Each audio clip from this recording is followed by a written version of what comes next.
Odd Emporium. My name is Marissa, aka the Wandering Oddball.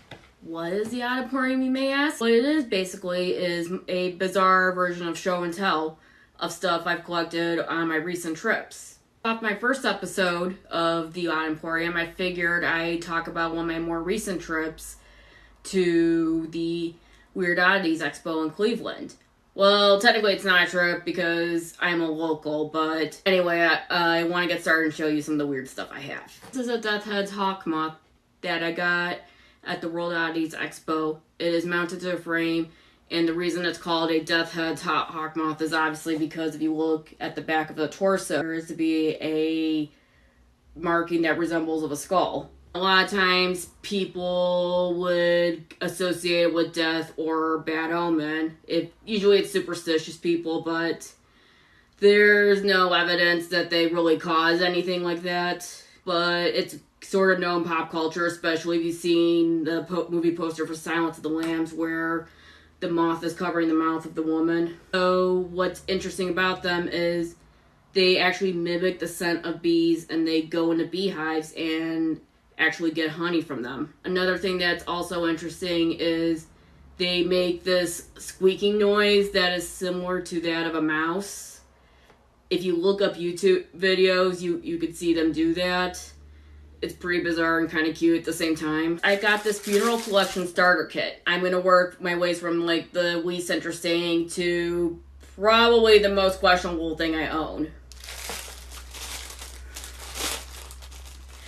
Alright, so this one is obviously a bookmark for Clyde Funeral Home in Michigan. One of the things that I didn't see at first, and I was kind of like questioning when I looked at the back, was there is like this tally thing on the back. Keep your tally card. It makes an attractive bookmark. Well, I can't argue with the attractive bookmark part. It's a nice looking boat. I mean, I'll give it that. If anyone wants to clarify more about the tally card part, leave a comment in the section.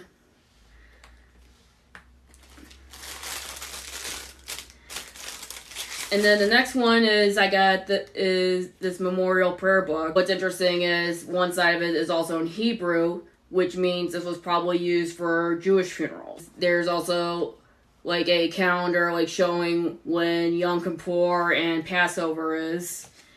And then towards the end, there's also like basically a Q&A on what to do for funeral. How long does the mourning last? 7 days. May mourning last less than 7 days?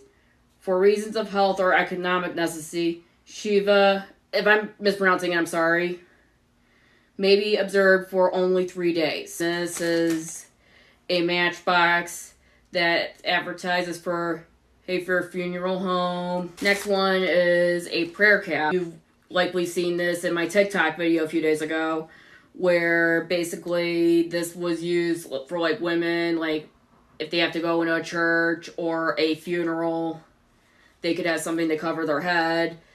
This one says, ideal to carry in a enclosed purse, so I'm going to guess is that they had it in their purse, and if they walked into a chapel, they would take it out and put it on their head.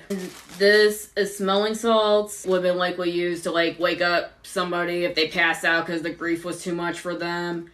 Actually, my mom mentioned one time she went to a funeral and she witnessed someone use smelling salts on somebody because the grief was too much for them. Something I teased in my TikTok video, saying what this thing is, and I would reveal to you.